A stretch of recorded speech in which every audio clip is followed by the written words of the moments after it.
Hi everybody, welcome to my channel. It's Audrey and today I have another page for Hip Kit Club. This time I'm working with the May kit, and today I am focusing on using the Paige Evans Pick Me Up Alpha stamp set. So I have gone through and picked out a couple pattern papers I'm going to use. I picked out a lot of fun colors. I like the way that these colors work together. And I have a couple photos, and I am going to use some new punches that I just bought. So I got this tag punch at Hobby Lobby.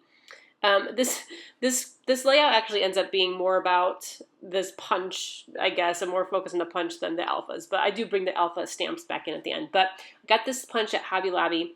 It's pretty cool. You can punch any length of paper, so any length of a tab, and you can punch. I think it's 1.5, 2, and 2.5 inch wide tags. And they had a sale on punches last week or 2 weeks ago, whenever, and I picked it up and I really like it a lot. I also have the little like the circle one, the protector, the hole that punches out at the top. I don't know if there's a special name for that. I think there is, but now I just can't remember it. Anyway, I had the little punch for that too, and I punched those out of different pattern papers. So I picked out some different colors, and I found some black and white patterns as well. A lot of these black and white patterns that I'm punching here actually are coming from the 3x4 cards in the Project Life kit, in the May Project Life kit from Hip Kit Club. And there's a couple different black and white patterns. There's also some black and white pattern papers in the kit, the main kit as well. So now I'm just going to go through and use this little protector punch and punch some circles for each of the tags. And it's hard to tell, but the tag punch itself around the opening where you put the thread, it actually is embossed. So you could leave it plain, and it does have a little detail there, but I just thought I would add in a little bit more color. I'm trying to use contrasting colors for the circles so that they stand out a little bit better against the different color tags. I also purposely picked pattern papers that weren't too busy because I am going to go back through and I'm going to use these tags as the basis for my stamping. So I'm planning on stamping on all these tags. I'm trying to find little bits of color that I can punch out, so I'm using some of the border strips and some other 3x4 cards because I just wanted to mix up the colors a little bit more. Okay, so I have those all set. I think I glued on the circles, and I laid them out how I think I want them. So I have the black and white ones underneath and the colored ones kind of on top. And I have two photos of my little guy being goofy as normal. And I backed them with the dark blue kind of navy cardstock that is in the cardstock kit. And I like the way that that makes those pop off, those kind of lighter colors. So I'm going to glue those on. And you saw me pull out that other piece of pattern paper that has like the black and white scripty words on that. And I was thinking about putting that on half of the layout. But I felt I had a lot of black and white pattern going on already, so it was a little bit too much.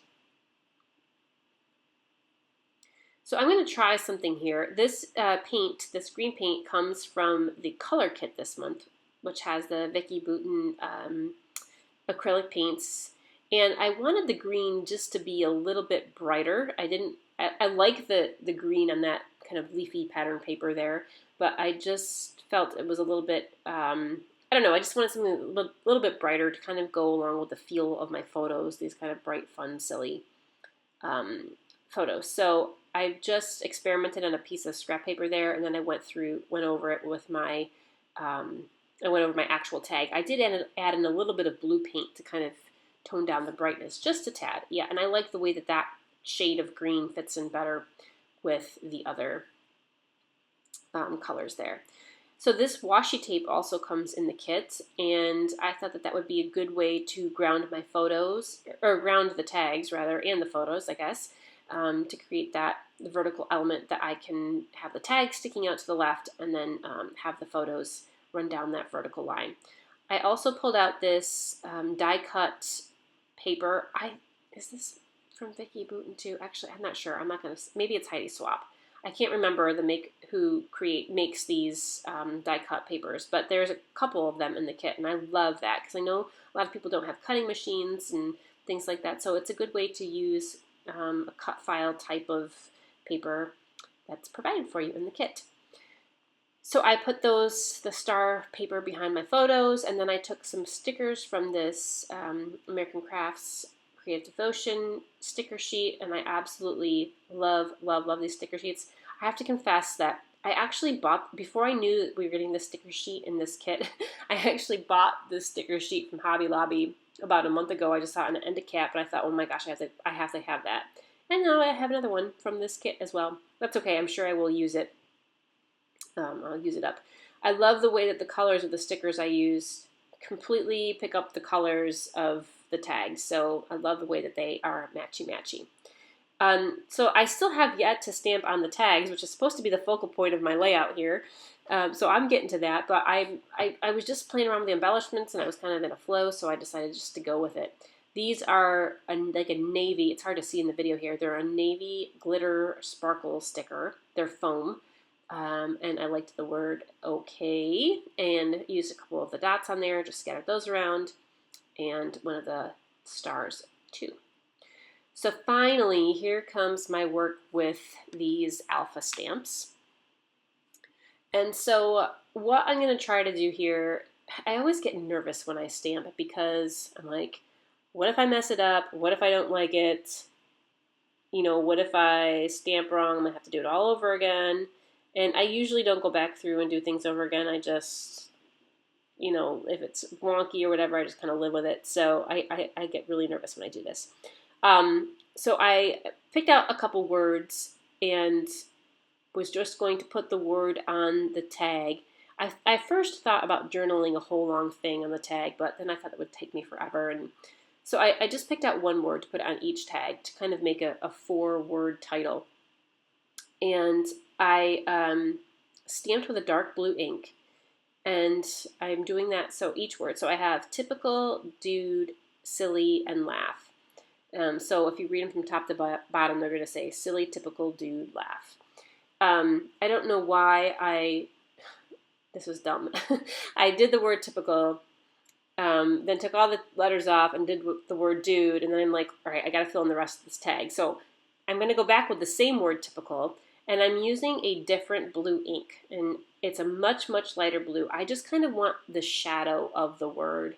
So I have it standing out once in the dark blue, and then the shadow of the word in a much lighter blue. So you can see it once I finish stamping here. And I'm just kind of offsetting it to kind of have it, you know, be random from line to line. I really love the way that looks. But I had already stamped with blue on the yellow tag. I kind of wish now that I stamped with yellow, the yellow main word on the yellow tag, but whatever, it all works out in the end. So I stamped with the blue, but I am going to go back with a yellow and stamp in the background with a darker yellow. So the thing with the word dude is it has 2 D's in it, so I had to stamp the UDE by itself and leave a little space so once I was done I could go back and put just the D by itself, because you know there's only one of each letter, and if you have a word with using 2 of the same letters, you have to do that. So I just left enough space, and I just kind of eyeballed it to see how much space I would use. Yeah, I really wish that was a little bit lighter yellow, but oh well, whatever. It is what it is. Okay, so I did the same thing on the pink stamp and the green one too, or not stamp, and the pink tag and the green tag. The green tag, though, because I painted on it with the acrylic paint, it kind of smudged a little bit with the ink I used on it, and the ink did not stick as well in the acrylic paint as it did just on the plain paper. But that's okay. Again, you can still see it, and I think I just need to have it dry a little bit longer. So I'm just kind of playing around with the orientation of my photos now. Have I glued down? Yeah, I did glue down the tags, and you can see, you just barely make out, I stitched over that piece of washi down the middle. I stitched over that with black thread. So I kind of have my photos how I want them, and I'm going to go through these little phrase stickers from Pretty Little Studio, find some cute ones to go on my photos. and put one over the title. I guess that's not really the title. That's just a subtitle. And these are from Pretty Little Studio as well. These little like flag banner stickers. And I just thought that this little smiley emoji was super cute too. So I'm going to tuck that over by the yellow line underneath that photo. Just tuck it in there a little bit so it doesn't, it's not stand out, but you can see it. And there is my final page. I splattered some navy mist, I added some white twine, and those were the finishing touches. I was a little mad at myself because you'll see on the yellow tag that I dropped a smidgen of ink right in the middle of the title, but I wasn't about to go back and fix it. Like I said, it is what it is. So there you have it. Fun way to use up the alpha stamps is just repeating the same word over and over again in a section of your page.